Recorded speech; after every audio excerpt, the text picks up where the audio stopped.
আমরা অর্থ বিভাগ থেকে বেসরকারি শিক্ষা প্রতিষ্ঠানে কর্মরত এমপিওভুক্ত শিক্ষক কর্মচারীদের বাড়ি ভাড়া বিষয়ক যে সম্মতিটা আমরা পেয়েছি সেটার কন্টেন্টটা আপনাদের অবগতির জন্য আমি একটু বলছি।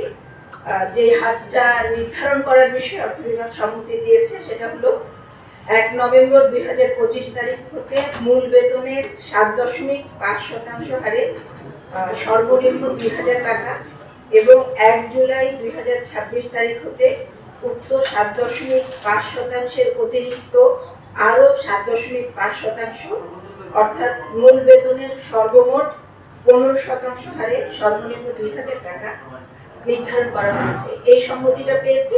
আর যেগুলো প্রথাগত যেসব শর্ত থাকে সেই শর্তগুলো এই সম্মতি বিষয়ক স্মারকে উল্লেখিত আছে। বাকিটা স্যার কথা বলবেন। আমি এখন যে সম্মতি বিষয়টা আমি প্রস্তুত করছি।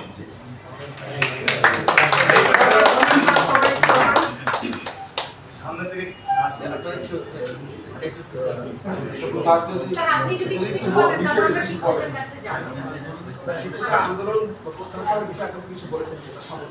তাদের কাছ থেকে আমরা বলেন তারা যেহেতু এখানে উপস্থিত আছেন, আমি খালি খুব অল্প কথায় যেটা বলতে চাই, আজকে একটা খুবই বাস্তবসম্মত এবং গুরুত্বপূর্ণ একটা আমার মনে হয় যে অগ্রগতি হলো যে বেসরকারি এমপিওভুক্ত শিক্ষক এবং কর্মচারীদের সংক্রান্ত যে তাদেরকে যে ইম্প্যাক্ট করবে এই ধরনের একটা সিদ্ধান্ত এটা হলো।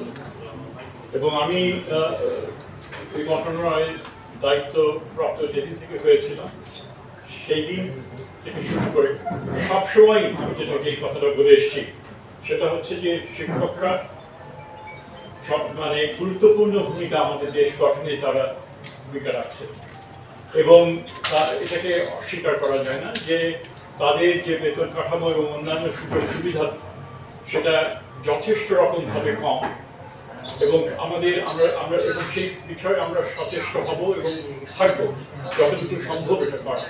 এবং একই বার্তা আমরা শিক্ষক দিবসেও এই বার্তা আমি দিয়েছিলাম, কাজে আমাদের দিক থেকে এই ব্যাপারে কোনো ত্রুটি ছিল না, আমরা চেষ্টা করেছি।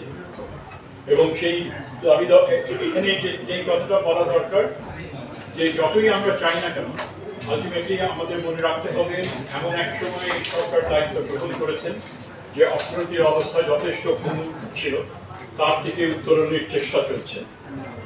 যেই পরিমাণ দাবি ছিল তার যৌক্তিকতা নিয়ে আমাদের কখনোই কোনো সংশয় ছিল না, অবশ্যই যুক্তিযুক্ত দাবি ছিল, কিন্তু সেটা পূরণ করা ছিল অন্যান্য শর্ত সাপেক্ষে আমাদের সম্পদ কতটুকু রয়েছে সে কথাটাই বারবার আমরা বলেছি যে সেই পরিপ্রেক্ষিতে অর্থ মন্ত্রণালয়ের ছাড় অতীতে যেটা পরবর্তীকালে তারা যেটা দিলেন 5% এবং সেটাই আমাদের পক্ষে এই বাজেটে সম্ভব, সেটাই আমরা বলেছিলাম। কিন্তু আমরা মানসিকভাবে আমরা সকলেই আমরা জানি যে এটা আরো বেশি তাদের প্রাপ্য ছিল, তারা সেই দাবি দাওয়া অব্যাহত রেখেছিলেন। পরে আমি অন্য মন্ত্রণালয়গুলোর সঙ্গে কথা বলা, উপদেষ্টা পরিষদের কথা বলা এবং সর্বশেষ প্রধান উপদেষ্টার সাথে কথা বলে কয়েক দফায় এখানে আলোচনা হয়েছে অন্যান্য উপদেষ্টাদের নিয়ে এবং অবশ্যই আমরা এই আমরা যেটা পেলাম যেটা আমাদের করতে হবে এবং সেই প্রেক্ষিতেই আজকে এই ঘোষণা যেটা হলো যে 5% থেকে 5.5% এই 7.5% এই বছর এবং আগামী বছর এটা পুরোটা উন্নীত হয়ে 15% সেটা হবে। সো আমরা খুশি যেটা হয়েছে এবং আলাপ আলোচনা হয়েছে এবং সবকিছুর প্রেক্ষিতে গুরুত্বপূর্ণ একটা অর্জন এই সেক্টরের আমরা মনে করি এবং আশা করি যে এটা আমাদেরকে এখন শিক্ষকরা তারা কর্মক্ষেত্রে ফিরে যাবেন এবং যে উদ্দেশ্যে এটা হয়েছে সেটা হচ্ছে শিক্ষার্থীরা তারা যেন এই সুযোগটা পেতে পারে এবং তার ভালো শিক্ষা হোক, শিক্ষার মান উন্নয়ন ঘটুক, অবশ্যই আমরা চাই এবং আমরা আশা করি পরবর্তীকালে সরকার যারা গঠন করবেন এই যে ধারাবাহিকতা এই প্রেক্ষিতে শিক্ষার্থী আরো উত্তরোত্তর তারা অন্যান্য সুযোগ সুবিধা তারা এটা দিলে সরকার অপারগ হবেন না এবং এই ধারাবাহিকতা বজায় রাখবেন। আমি আমরা অবশ্যই মনে করি এই প্রেক্ষিতে শিক্ষকদের ফিরে না যাওয়ার কোনো কারণ নাই, কিন্তু যেহেতু তাদের প্রতিনিধিরা এখানে আছেন কথাটা বলতে তাদের কাছ থেকে শোনাটাই ভালো। আসসালামু আলাইকুম ওয়া রাহমাতুল্লাহ। আমি অধ্যক্ষ দেলোয়ার হোসেন আজিজি, সদস্য সচিব এমপিওভুক্ত শিক্ষা জাতীয়করণ প্রত্যাশী জোট, সভাপতি বাংলাদেশ মাদ্রাসা শিক্ষক কর্মচারী ফোরাম, অধ্যক্ষ কাতলা সন্তানদের কামিল মাদ্রাসা। আমাদের আজকের এই আলোচনা সভায় উপস্থিত আমাদের অভিভাবক, আমাদের শিক্ষক উপদেষ্টা স্যার, সচিব স্যার এখানে আছেন, পদস্থ কর্মকর্তারা, মন্ত্রণালয়ের গোয়েন্দা সংস্থার বিভিন্ন সদস্যরা আছেন পদস্থ, এবং আইন শৃঙ্খলার বিভিন্ন বাহিনীর আছেন সদস্যরা, মিডিয়ার ভাইয়েরা এবং আমাদের সহযোগিতা। আসসালামু আলাইকুম রহমতুল্লাহ। আমরা অত্যন্ত আনন্দিত যে আজকে বাংলাদেশের ইতিহাসে, বিশেষ করে এমপিওভুক্ত শিক্ষকের ইতিহাসে এটা একটা মাইল ফলক হয়ে থাকবে বলে আমরা বিশ্বাস করি। আর স্বাধীনতার পর থেকে আমাদের শিক্ষকদেরকে যে বাড়ি বাড়ি দেওয়া হতো মাত্র 1000 টাকা, একেবারেই অপ্রতুল। এটা বিশ্বের কোথাও, বাংলাদেশেরও কোথাও মানে 1000 টাকা দিয়ে বাড়ি বাড়ি এটা কল্পনা করা যায়। তো সেই জায়গা থেকে আজকে যে উত্তরণ আপনারা ইতিমধ্যে শুনেছেন যে আমাদের এখন 7.5% এখন থেকে আপনার কার্যকর হবে, বাকিটা আগামী থেকে হবে, এটা অলরেডি একটা প্রকল্প উল্লেখ করা আছে। তো আমাদের তো দাবি ছিল 3টা, আপনারা সবাই জানেন, 20% বাড়িবার, আর মেডিকেল আপনার 1500 টাকা, আর আমাদের যে কর্মচারীদের জন্য 75% উৎসব ভাতা। কিন্তু সরকারের সামর্থ্য এটাও আমাদের বিবেকবান শিক্ষক হিসেবে আমরা এটা বিবেচনায় নিয়েছি। আমাদের সাথে সরকারের পক্ষ থেকে যারা আলোচনা করেছেন, ওনারা অনুরোধ করেছেন, ওনারাও কিছুটা এগিয়ে এসেছেন, আমরাও এগিয়ে এসেছি।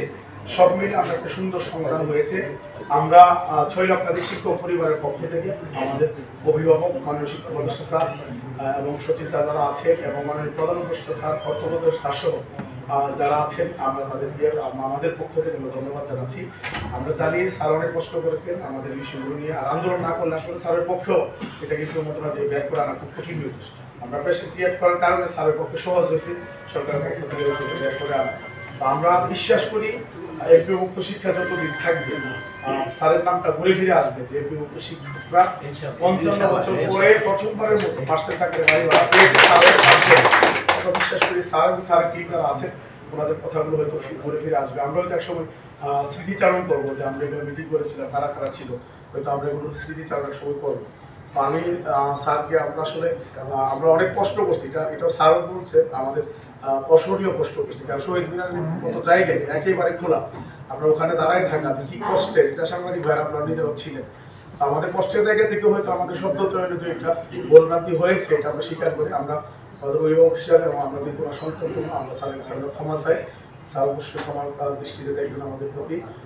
আর একটা বিষয় হচ্ছে, সেটি হচ্ছে আমাদের আমরা ইনশাল্লাহ আমরা এখানে ঘোষণা দিচ্ছি যে আমরা আগামীকালকে থেকে আমাদের শ্রেণীকক্ষে ফিরে যাবো ইনশাল্লাহ।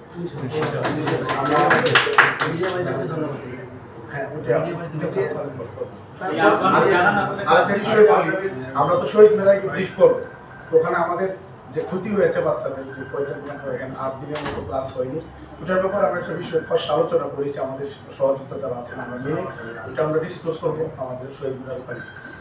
এর বাইরে আমাদের আমরা প্রত্যাশা রাখবো যে আমরা চাই যে আমাদের মন্ত্রণালয় এবং আমরা মিলেমিশে যাতে আমাদের শিক্ষাটা মানে কোয়ালিটির দিকে যাতে আমরা হাঁটতে পারি, শিক্ষার উন্নয়ন, এটা নিয়ে আমরা আলোচনা করছিলাম। এখন আমরা আশা করবো স্যার আমাদের মন্ত্রণালয়ের বিভিন্ন কাজে যদি আমাদেরকে মানে আমাদের সুযোগ করে দেন, আমাদের যুক্ত করার সুযোগ থাকে, আমরা আমাদের জায়গা থেকে আমরা পরামর্শ দিই আমাদের শিক্ষাটাকে আমরা কীভাবে এগিয়ে নিতে পারি, আমরা আমাদের জায়গা থেকে সর্বোচ্চ সহযোগিতা করি।